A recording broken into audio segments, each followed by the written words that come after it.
Le silence après les cris, le vide après la tempête. C'est là, face à ce néant, que la question la plus vertigineuse peut surgir. Nous pourrions croire que nous avons affaire à une soif d'amour, mais la vérité est bien plus paradoxale. La plus grande peur du narcissique n'est pas d'être haï, elle est d'être aimé. Son véritable enfer n'est pas la colère, le conflit, ni même la haine, mais l'indifférence. Ce n'est pas le regard qui juge, mais le regard qui passe. Aujourd'hui, nous allons nous aventurer au cœur d'un renversement absolu. Explorer l'impensable. Pourquoi une âme préfère-t-elle allumer la haine plutôt que de risquer la douceur? Pourquoi la crainte qu'elle inspire est-elle pour elle une preuve d'existence vitale, tandis que l'amour représente le danger suprême? Nous décrypterons le pacte secret où la terreur devient un refuge et où la tendresse est perçue comme la plus sournoise des trahisons. Je suis Fatem Zahra Alami, j'accompagne celles et ceux qui naviguent dans les territoires complexes du cœur, là où les sentiments se perdent et où l'amour s'est mêlé à la peur. Aujourd'hui, nous allons déplier ce paradoxe qui peut sembler insensé. Pourquoi une âme choisit-elle d'habiter le rôle du bourreau plutôt que de risquer la vulnérabilité de l'être qui aime? Pourquoi la froideur de la crainte est-elle pour elle un manteau de confort quand la chaleur de la tendresse représente une menace existentielle? Comprendre ce renversement intime, c'est bien plus qu'analyser une psyché. C'est tenir la clé qui libère de l'emprise. C'est découvrir que votre plus grande force ne réside ni dans la lutte, ni dans l'amour, mais dans une indifférence souveraine. Commençons par le commencement, par le cœur de cette inversion. Pour le narcissique, l'amour n'est pas une nourriture, mais un piège. Commençons donc par ce qui devrait être le plus naturel, l'amour. Pour la plupart d'entre nous, l'amour est une nourriture, un échange, un refuge. Mais pour le narcissique, l'amour n'est pas un refuge, c'est un miroir. Et c'est précisément cela le problème. Pour recevoir de l'amour vrai, l'amour qui réchauffe et qui construit, il faut se montrer. Il faut oser dire « me voici avec mes forces et mes faiblesses, mes lumières et mes ombres ». Il faut offrir sa vulnérabilité. Or, que se passe-t-il dans le cœur de celui qui se sent vide? Sans vrai soi, il le croit profondément honteux, vide et méprisable. Se montrer pour lui, ce n'est pas un acte de courage, c'est un acte de folie. C'est risquer le rejet ultime, celui qui confirmerait ce qu'il redoute depuis toujours, sa nullité. Alors, l'amour devient un piège qui lui tend un miroir et lui murmure « Montre-toi et tu verras à quel point tu n'es rien ». Il préfère fuir ce miroir ou bien le briser. Le deuxième aspect de ce piège, c'est son imprévisibilité. L'amour vrai ne se contrôle pas. On ne peut pas forcer quelqu'un à nous aimer, ni dicter les termes de son affection, ni programmer les battements de son cœur. Cette perte de contrôle est angoissante pour le narcissique. L'amour a ses propres lois, sa propre grâce, sa propre liberté, et cette liberté de l'autre est insupportable pour celui qui a besoin de tout contrôler pour se sentir exister. La crainte, elle, se décrète, elle s'impose. C'est un outil de gestion émotionnelle bien plus fiable pour lui. On peut allumer la peur dans le regard de l'autre comme on allume une lumière. C'est instantané, c'est prévisible. L'amour, lui, est comme le vent. On ne peut pas l'attraper dans un point. Et pour une âme qui a besoin de certitude, même toxique, le vent est une menace. Et puis, il y a le troisième volet de ce piège, peut-être le plus lourd, l'exigence de réciprocité. Aimer, ce n'est pas seulement recevoir, c'est aussi donner, donner de l'attention, de l'énergie, de la considération à l'autre, se réjouir sincèrement du bonheur de l'autre, être présent dans ses tempêtes. Pour le narcissique, c'est un drame. C'est devoir puiser dans un réservoir intérieur qu'il sent vide, fissuré, inexistant. Comment donner ce que l'on ne possède pas? Comment offrir une attention bienveillante quand toute son énergie est consacrée à maintenir la façade de son faux self grandiose? Chaque demande d'amour, même silencieuse de l'autre, est perçue comme un vol, comme un épuisement. L'amour lui rappelle douloureusement, cruellement, tout ce qu'il n'a pas et tout ce qu'il ne peut pas donner. Alors, en résumé, l'amour lui propose un marché impossible. Montre-toi tel que tu es, accepte que je sois libre et donne-moi ce que tu n'as pas.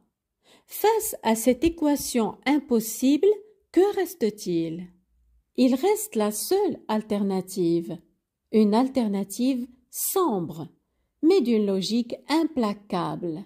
Inspirer la crainte.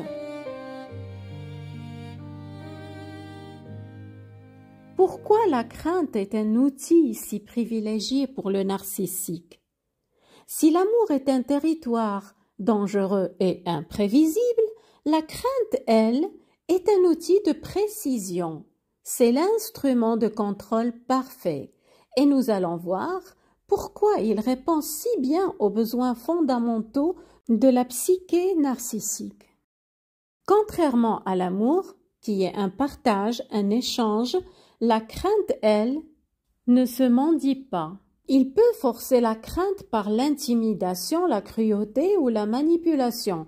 Il n'a pas à mériter la crainte. Il l'impose. Il garde donc le contrôle puisqu'il peut l'activer quand il veut par une parole cinglante, un regard de glace, une cruauté calculée ou un silence punitif.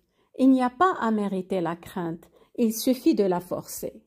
Cette capacité à générer une émotion intense chez l'autre, sur commande, comme la peur, c'est un puissant antidote au sentiment d'impuissance. C'est un pouvoir qui lui est fiable, immédiat et efficace. Là où l'amour crée une relation horizontale entre deux êtres vulnérables et égaux, la crainte instaure une verticalité. Elle place celui qui l'inspire en haut et celui qui la ressent en bas. Cette position haute est une position de pouvoir unilatérale. C'est une architecture relationnelle, confortable et familière pour le narcissique, car elle reproduit la dynamique qu'il croit être la seule possible, un dominant et un dominé. Il n'a plus à se soucier de la complexité d'un partenariat. Il n'a qu'à administrer sa supériorité. Et puis, il y a cette fonction vitale. La crainte est une preuve d'existence, même négative. L'intensité émotionnelle qu'il provoque chez l'autre, la peur, l'angoisse, la terreur, est le reflet le plus puissant qu'il puisse recevoir. Mieux vaut être un bourreau craint qu'un fantôme ignoré. La crainte qu'il inspire est la preuve criante qu'il existe, qu'il compte, là où l'indifférence le renvoie au néant intérieur qu'il redoute par-dessus tout. En résumé, la crainte est une ressource fiable, elle s'active sur commande, confortable, elle confirme sa supériorité, vitalisante, elle lui prouve à lui-même qu'il est puissant. Face à ce constat, la hiérarchie devient une clarté aveuglante. Ce qui nous amène à la troisième et dernière étape de notre exploration et peut-être la plus libératrice pour vous. L'indifférence est son enfer. C'est le pire des scénarios pour lui. Nous voici au cœur du paradoxe ultime. Nous avons compris pourquoi l'amour est un piège et pourquoi la crainte est un outil, mais il existe un troisième pôle, bien plus redouté que les deux autres, l'indifférence. Être ignoré, c'est être nié. Pour une personnalité narcissique, l'existence dépend de son reflet dans le regard des autres. Son faux self, cette construction grandiose et artificielle, n'a de réalité que si quelqu'un la contemple, y croit, ou du moins la combat. L'ignorer, c'est lui retirer son public. C'est comme éteindre la lumière sur un acteur en plein milieu de sa tirade. Le public a disparu. La pièce s'arrête. Sans ce reflet, son personnage n'a plus de consistance. Son faux self grandiose n'a plus de réalité. Il disparaît. C'est une négation psychique bien plus profonde et insupportable que la haine. Car la haine, au moins, est une forme d'engagement. Sans le drame, sans les réactions qu'il provoque, il se retrouve face au silence et au néant de son être. Le bruit constant s'arrête, et dans ce silence, il ne reste plus que le vide. Il se retrouve face à ce sentiment de honte et d'inexistence qu'il fuit depuis toujours. L'indifférence le renvoie à ce silence intérieur qui est son véritable enfer. Sans les émotions des autres pour le remplir, le réservoir est vide et l'écho de son propre vide devient assourdissant. C'est insupportable. Ainsi, la hiérarchie est claire et implacable. Être craint est l'équivalent de pouvoir, contrôle, existence. Être aimé est égal au danger, à l'exigence, à la perte de contrôle. Être ignoré, c'est le néant, la mort psychique. Et c'est ici que se trouve votre plus grande force, votre clé de libération. Face au narcissique, ni la lutte acharnée qui l'alimente en crainte, ni l'amour redoublé qui l'effraie et vous épuise n'ont de pouvoir. Votre force suprême est l'indifférence souveraine. Non pas une indifférence haineuse ou rancunière, qui est encore une forme d'attention, mais une indifférence calme, neutre et absolue. Une indifférence qui est un détachement intérieur. En lui retirant votre peur et votre attention, vous lui retirez les deux carburants de son existence. Vous éteignez les projecteurs. Vous le renvoyez au silence de son propre labyrinthe, face à lui-même. Vous n'êtes plus son reflet, vous n'êtes plus son public. Vous êtes libre. Prenez soin de vous.